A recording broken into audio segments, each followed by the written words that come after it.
What's cooking? I'm Rebecca Warner, registered dietitian with the Heart Speed Back Heart of New Ulm project. And tonight we're going to have a recipe that I've made before. And the reason we're making it again is because I love it. All right, so if you haven't seen the show in the past, this is going to be a shrimp penne with fennel. And I will tell you, fennel is truly my favorite. It has a black licorice taste to it, and it's full of nutrients. The nice thing about a fennel is we can use our stems, our seeds, and the bulb. So there's no waste in a product when you're making fennel. So we're going to go ahead and get that started here. Chop that up a little bit. You can see that fennel is much like an onion. It has several layers to it. We can just peel that back. Now I did wash this fennel ahead of time, so we want to get into that inner layer a little bit. You know, even when opening it up, I can smell that black licorice scent, and I like that. It's delicious. All right, so we're going to go ahead. We're just going to quarter this up a little bit, cut it down like an onion.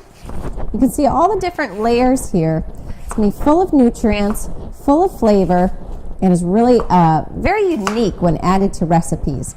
You know, you can add fennel straight onto a salad. You can eat it just raw and plain. It really takes the place of things like cheese or other higher fat items that you put on there. And it has really, really great flavor. Nice and crispy. And is available in all of our grocers. So, you know, we think that there's a lot of different things in our produce department that we've never tried. If you haven't had fennel before, I highly recommend it. All right, so once we have this all cut up, we're going to set that aside. And we're going to add in some regular onion. I did pick a white onion. It's a little bit more mild. Has a little bit of a sweet taste to it. Not quite as strong as some of our others. Set that aside. Now what we're going to be using is some shrimp that's already deveined and the tails have been taken off. You can get those right at your meat department. Now you could use pre-cooked, but it's just not going to have the same flavor. One of the goals of this recipe is to actually use our pan to create kind of a caramelized glaze. And you'll see what I'm talking about. We'll be using a white cooking wine. Now, you can buy those at the regular grocery store, or you can use regular wine. So you can use a cooking wine or a regular table wine. Let's get this chopped up a little bit. It doesn't have to be too small or too perfect. All right, so we're going to take this back to the counter as soon as we finish with our most flavorful ingredient in this recipe, and we're going to use some green olives. Now, olives do have some fat in them, so we are careful about the portion size that we have, but they have such a distinct flavor that they really add a lot to any recipe you add them to. All right, so I'm just going to cut those up just a little bit. You can see the pimentos are in there, and that's going to be just fine as well. A lot of recipes will call for Kalamata olive. Those are very pricey. They do have a good flavor to them. They're really rich and full-bodied, but sometimes we don't want to make a recipe that's so expensive. You know, using a regular black or green olive in place of the Kalamata is just fine. I'm going to add that same kick to it, maybe not as rich, but also not as expensive. A couple more. All right, now we're already ready to go back to the stove.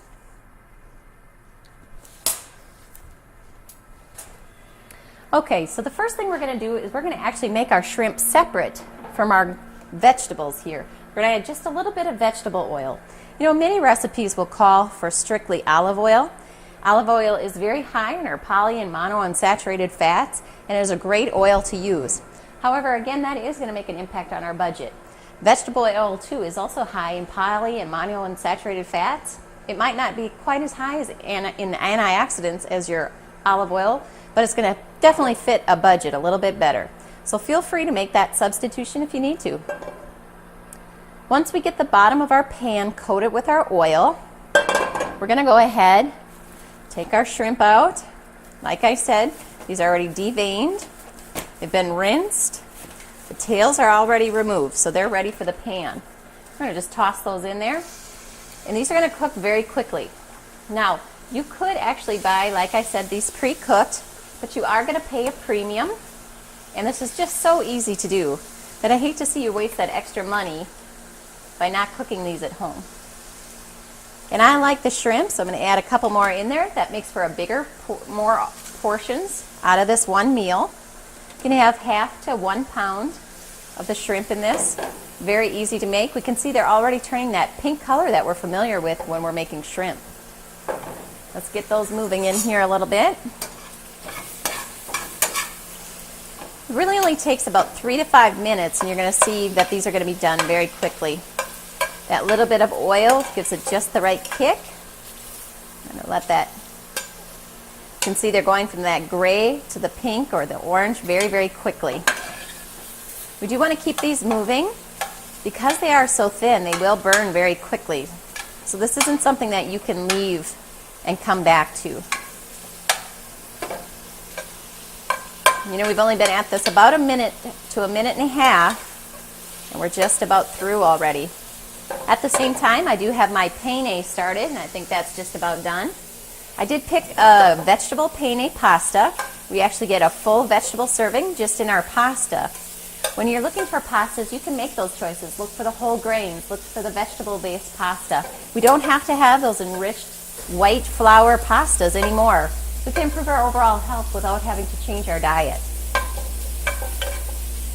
All right. You can see these are almost all thoroughly cooked already.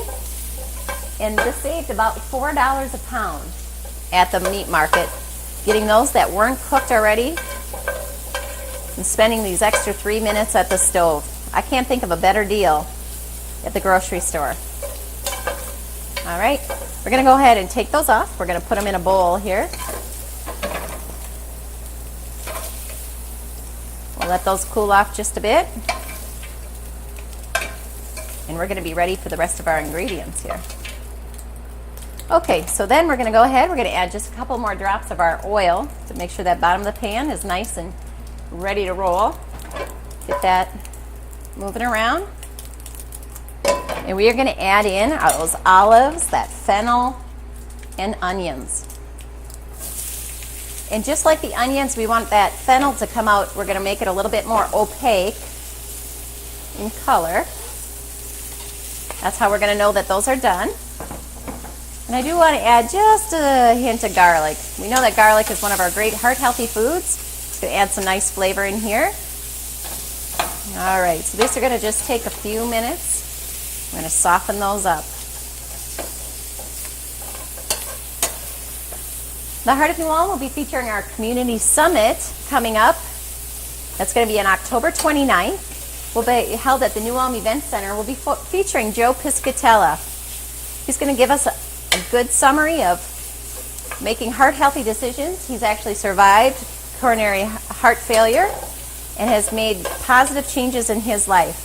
It's a great opportunity for you to come and learn about the Heart of New Ulm project, what's to come in the next year, how our progress with the Lose It to Win It campaign is coming, and see what you can do to improve the overall health of your heart. You can see that these are already becoming just a little bit lighter in color, and that's what we're looking for.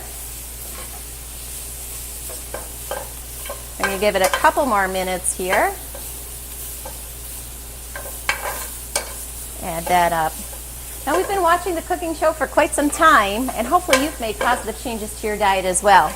Along with diet, we want to make sure we're increasing our physical activity. We're looking for 150 minutes of physical activity per week to make sure we're meeting our heart-healthy principles. We're getting at least 7 to 8 hours of sleep each night, and we're controlling for our stress level. If you're doing all of those, you can be sure that your Heart of New Ulm score is going to near a 10, and you're going to be in good heart health. We want to make sure we're limiting our alcohol as well. Women can have 1 drink per day, and men can have up to 2 drinks per day. We prefer those in a dark red wine, and limit the alcohol outside of meal times. Okay, so we have some nice color here. With that, we're going to add in some white cooking wine just to marinate some of that flavor in there. And you know, that alcohol smell burns off right away, and you're left with a really nice flavor to augment your vegetables here. Now we need a little more liquid in here to make sure that this is nice and doesn't get too dry. So what we have are some diced tomatoes, and we're going to leave the juice right in there. Remember that when you're using tomatoes, we actually have more lycopene and benefits when we eat canned tomatoes. So So this is a great food to have in the can. This one actually has oregano and basil flavored in the diced tomatoes. You can see this is really going to be a nice dish here. We're ready now to add in our pasta. We're going to add about 1.5 cups of our noodles. I'm going to keep this moving. This dish is coming together really nicely. Outside of boiling our noodles, this is a one-pot meal, leaving you with few dishes to clean up at the end of the day. That's always pretty important when I'm making a meal choice for my family. All right. Now let that soak up just a little bit, making sure we're getting a nice blend of flavors in there. We can go ahead and add in our shrimp back into the dish. Again, we want to make sure everything's being fully coated. And now anytime we use a cooking wine, I'm going to add a bit more of that. We want to neutralize that vinegar flavor with a little bit of a cheese. Now you can use goat cheese or a blue cheese. For this recipe, we're actually going to be using a feta. And because we have the tomatoes, I've selected a tomato basil flavored feta. I'm going to put that right in there as well. This is another good source of protein since we're not getting a whole lot from our shrimp. We want to make sure that this meal is complete. The basil tomato feta will take care of that for us nicely. You know, this actually looks like a pretty fancy meal, but it was a one-pot skillet, and it's really going to be full of flavor. Once our cheese gets set in there a little bit and we've mixed up our flavors enough, we can bring it back to our table.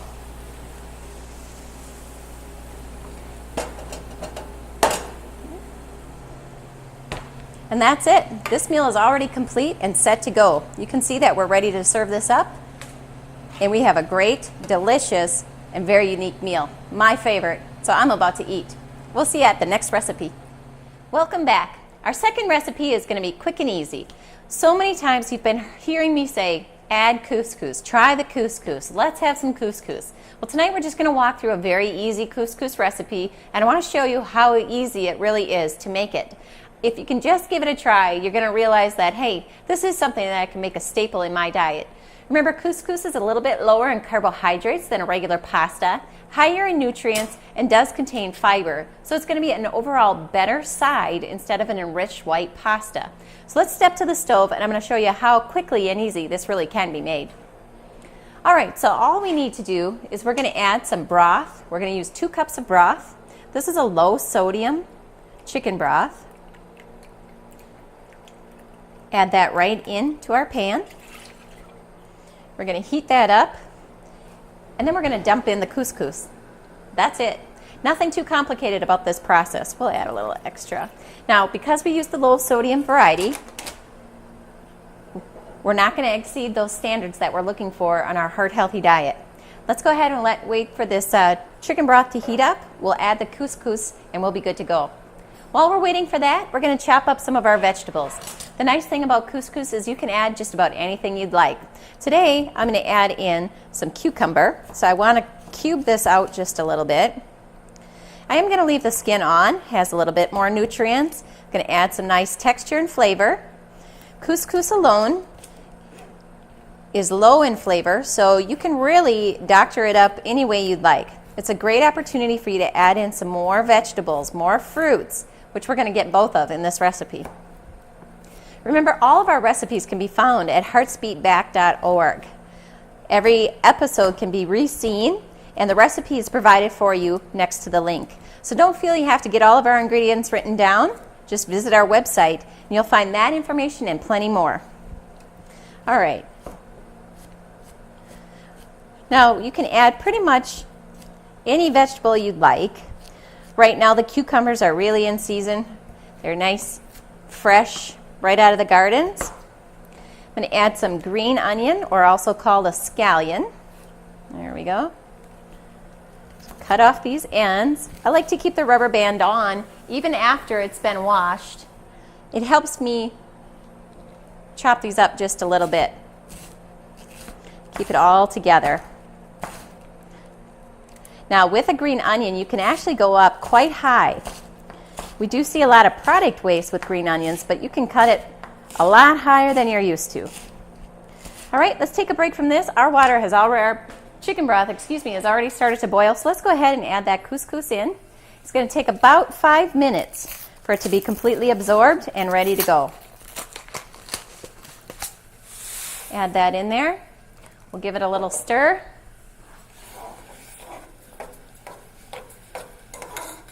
You can see already this is just going to absorb that chicken broth. There's no need to drain it, no need to run it off. That's it. This couscous is set to go. We'll turn the heat off and bring this on over. So you can see how quickly and easy that was prepared. There's really no reason not to incorporate that into your diet. All right, we'll set that aside. We'll finish chopping our vegetables. I'm going to add some carrot.